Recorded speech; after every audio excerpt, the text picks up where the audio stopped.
नमस्कार। आज कुछ हेडलाइंस के ज़रिए शुरू करते हैं। क्या कोई शख्स कमा रहा है वो हेडलाइन से ही पता चल जाता है। मुनीर की उल्टी गिनती हुई शुरू, कुर्सी तक आएगी कुकर्मों की आंच या जान के पड़ जाएंगे लाले। एक असीम के हजार दुश्मन, और किस किस के निशाने पर है पाकिस्तान के फील्ड मार्शल। आखिर कितनी सच्चाई है मुनीर की सुपारी दिए जाने की खबरों में। इस तरह की बातें कही जा रही हैं, इस तरह की हेडलाइंस बन रही हैं। यहां तो छोड़िए, वहां भी पड़ोस में भी इसी तरह की हेडलाइंस है, इसी के इर्द गिर्द ये चर्चा। तो मुनीर ने क्या बिगाड़ा है और क्यों उनकी जान के पीछे कई संगठन पड़े हुए हैं, सब बताएंगे। तथ्यों की रोशनी में हर सुनाई हुई बात की पड़ताल करेंगे और उस सच को आपके सामने लेकर आएंगे जिसे सुनने के बाद आपको मानना पड़ेगा कि आग की लपलपाती लपटों से खेलने का शौक रखने वाला खुद को बहुत देर तक महफूज नहीं रख सकता। मौत की आहट उसके दिल का चैन और रातों की नींद हराम कर देती है। अच्छा, मौत से ज्यादा उसका डर इंसानी मन को अंदर से तोड़ देता है। जी हाँ, मौत तो एक बार आएगी, सब कुछ खत्म कर देती है, लेकिन उसके आने का अंदेशा इंसान को हर पल मारता रहता है। तख्त से तख्ता यानी सिंहासन से उतरने के बाद सीधे मौत के तख्ते पर पहुंच जाना। आसिम मुनीर पाकिस्तान का सबसे ताकतवर शख्स, अपने पूर्ववर्ती जनरल बाजवा के मिलनसार स्वभाव के एकदम उलट मुनीर की छवि रही है। एक कम मुस्कुराने वाले और सीधे काम करने वाले सैन्य अधिकारी की इमेज। मुनीर पाकिस्तान के पहले ऐसे सेना प्रमुख हैं जो हाफिज कुरान है, यानी जिन्हें पूरी कुरान जबानी याद है। लेकिन मुनीर की इस बात से उन्हें धार्मिक समझने की भूल मत कर लीजिएगा। यह सिर्फ पाकिस्तानियों को दिखाने वाला चेहरा है। उनकी शातिर नजर हमेशा हर स्थिति में फायदा देखती है, मुनाफा देखती है। सार्वजनिक मंचों पर शांत, कठोर और गंभीर छवि में दिखाई देने वाला यह शख्स गजब की व्यावसायिक बुद्धि रखता है, यानी नफे नुकसान का गणित समझता है। मुनीर को दीन यानी मजहब से ज्यादा दुनिया से मतलब है, और ऐसे एक नहीं अनेक उदाहरण हैं जब मुनीर को मुसलमानों को कुचलते देखा गया। बात 19 मार्च की है। रावलपिंडी में शिया धर्म गुरुओं के साथ एक इफ्तार बैठक के दौरान मुनीर ने कराची में अमेरिकी काउंसलेट के बाहर शिया प्रदर्शन पर गहरी नाराजगी जताई थी। उन्होंने शिया मौलवियों को फटकार लगाते हुए कह दिया था कि अगर आपको ईरान से इतना ही प्यार है तो ईरान चले जाएं। पाकिस्तान में दूसरे देश के मुद्दों पर हिंसा बर्दाश्त नहीं होगी। मुनीर के बयान के बाद पाकिस्तान में शिया समुदाय ने जनरल मुनीर के खिलाफ एक तरह से मोर्चा खोल दिया। उनके इस बयान से पाकिस्तान की जो पुरानी शिया सुन्नी की दरार है वो और ज्यादा गहरी हो गई। तभी पाकिस्तान में एक जुमला बार बार दोहराया जाता है कि जब जब मुनीर डरता है शिया सुन्नी करता है। पाकिस्तान के फील्ड मार्शल आसिम मुनीर अंतर्राष्ट्रीय स्तर पर खुद को शांति दूत के तौर पर पेश करते हैं। आप चाहें तो ये लतीफा है, इस पर हंस भी सकते हैं। आसिम मुनीर शांति दूत के तौर पर खुद को पेश करते हैं, जबकि देश के अंदर आम लोगों के खिलाफ दमनकारी कार्रवाइयों का सहारा लेते हैं। इसका ताज़ा उदाहरण है पीओके में ये मिसाल देखने को मिली। यूं तो बलूचिस्तान और खैबर पख्तूनख्वा से हिंसा की खबरें आती रही हैं, लेकिन अब पाकिस्तान के कब्जे वाले कश्मीर यानी पीओके में भी कई जगहों पर पाकिस्तानी सेना के शासन से आज़ादी की मांग को लेकर विरोध प्रदर्शन तेज होते जा रहे हैं। इसे कुचलने के लिए मुनीर मध्ययुगीन बर्बरता का सहारा लेते नजर आ रहे हैं। मध्ययुगीन बर्बरता। जून के अंत तक पीओके में कम से कम 20 प्रदर्शनकारियों की मौत हो चुकी है और सैकड़ों लोगों को हिरासत में लिया जा चुका है। गिरफ्तारी के डर से कई नेता भूमिगत अंडरग्राउंड हो गए। पाकिस्तान सरकार ने न सिर्फ इंटरनेट सेवाएं बंद की, बल्कि भोजन, दवा और ईंधन इनकी आपूर्ति तक रोक दी है। युद्ध के मैदान में यह रणनीति होती है।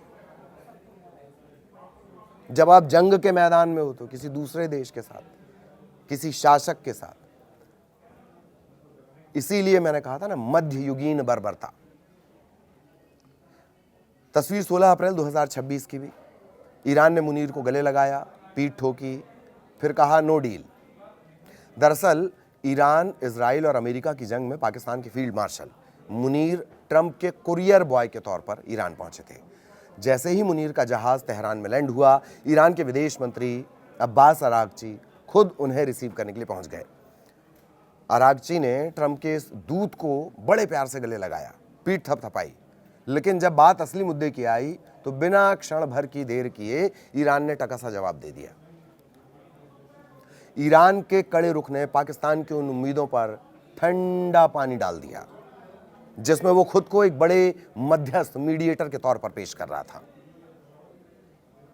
इसके बाद ईरान और अमेरिका के शांति समझौते पर हस्ताक्षर की खबरें आईं। शांति समझौता पर्दे के पीछे चला गया। आए दिन ईरान और अमेरिका के एक दूसरे पर हमले की तस्वीरें आती रहती हैं, दुनिया को दहलाती रहती हैं। दुनिया के लिए ईरान और अमेरिका का पल में तोला पल में माशा वाला रिश्ता मानव सभ्यता का शायद सबसे जटिल सवाल बन गया। सामाजिक विज्ञान वाले कहीं शोध ना करने लगे, पीएचडी ना करने लगे इनके रिश्तों को लेकर, खासतौर पर ट्रंप को लेकर। हो सकता है अपना अपना तरीका, ट्रंप सुबह उठते हों, अक्कड़ बक्कड़ बम्बे वो करते हों, उसके बाद एक फैसला लेते हों कि आज उन्हें किस देश से आतंक को हटाना है। ये भी एक वजह हो सकती है। वापस आएंगे। अपने माथे पर डोनाल्ड ट्रंप का हाथ पाने के बावजूद पाकिस्तान के field marshal Asim Munir Iran Israel जंग का निर्णायक, सर्वमान्य और आश्वस्तकारी हल नहीं निकलवा सके। हाँ, ये जरूर है, इस कोशिश में आसिम मुनीर अपने घर पाकिस्तान से लेकर दुनिया भर में घिर चुके हैं। बस ये समझ लीजिए कि मुनीर के सिर पर मौत मंडरा रही है। शायद इसी वजह से मुनीर मोसाद के निशाने पर कहे जा रहे हैं। दरअसल हाल ही में एक ब्राजीलियाई पत्रकार पेपे एस्कोबार ने एक पॉडकास्ट में यह दावा किया कि आसिम मुनीर इजराइल की खुफिया एजेंसी मोसाद के निशाने पर थे। पत्रकार ने दावा किया कि स्विट्जरलैंड में अमेरिका और ईरान के बीच चल रही शांति वार्ता के दौरान मोसाद आसिम मुनीर और उनके प्रतिनिधि मंडल को, डेलीगेशन को टारगेट करने की योजना बना रहा था। रिपोर्ट में यह भी कहा गया कि इस योजना की भनक लगने पर पाकिस्तान ने मध्यस्थों के जरिए इजराइल को सख्त चेतावनी दी थी कि उनके प्रतिनिधिमंडल को कोई नुकसान पहुंचाया गया तो इसके गंभीर परिणाम भुगतने होंगे। वैसे पाकिस्तान के सैन्य अधिकारियों ने इन दावों को सिरे से खारिज कर दिया, पत्रकारों ने भी खारिज किया, निराधार और मनगढ़ंत करार दिया। मोसाद के काम के बारे में जो कहा जाता है वो अक्सर मनगढ़ंत,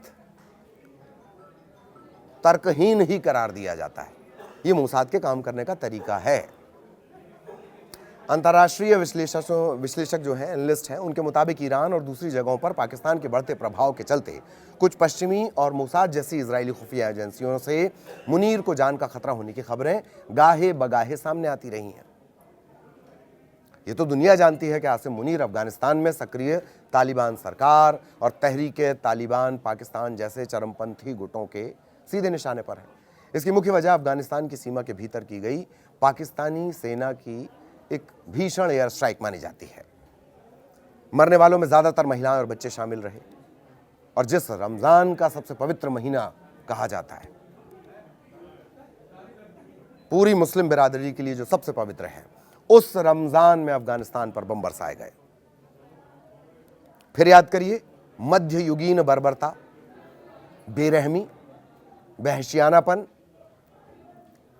सार्वजनिक मंचों से मुनीर अफगानिस्तान की तालिबान सरकार को कड़ी चेतावनी देते आ रहे हैं। कहते सुने जाते रहे वो कि अफगानिस्तान की जो सरकार है, पाकिस्तान और टीटीपी में से किसी एक को चुन ले। जाहिर है मुनीर के कड़े बयानों को तालिबान अपनी संप्रभुता पर सीधे हमले के तौर पर देखता है। पाकिस्तानी पुलिस के उत्पीड़न के कारण भी अफगानिस्तान प्रशासन और वहां के लोगों में मुनीर के खिलाफ भारी आक्रोश है। जानकारों का मानना यह भी कि पाकिस्तान की बदहाल अर्थव्यवस्था और आंतरिक राजनीतिक संकट से जनता का ध्यान भटकाने के लिए मुनीर न सिर्फ अफगानिस्तान के खिलाफ बेहद आक्रामक रवैया अपना रहे हैं, बल्कि भारत के खिलाफ भी परमाणु युद्ध जैसी गीदड़ भभकियां देते नजर आते हैं ताकि पाकिस्तान में अपनी सेना का दबदबा कायम रख सकें। पाकिस्तान के फील्ड मार्शल और सेना प्रमुख जनरल मुनीर के दुश्मनों की कोई निश्चित संख्या नहीं है, लेकिन उनके विरोधियों की एक लंबी सूची जरूर है, लंबी लिस्ट जरूर है।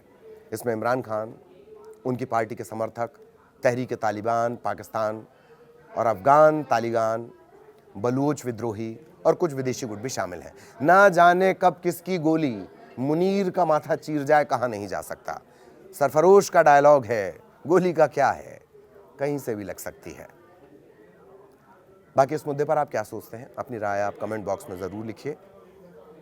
फिलहाल के लिए इतना ही। बाकी खबरों के लिए लगातार आप न्यूज़ 18 के डिजिटल प्लेटफॉर्म पर जुड़े रह सकते हैं। आपके साथ मैं हूं ललित प्रजापति और स्क्रिप्ट हमेशा की तरह लिखी है जयशंकर ने। नमस्कार।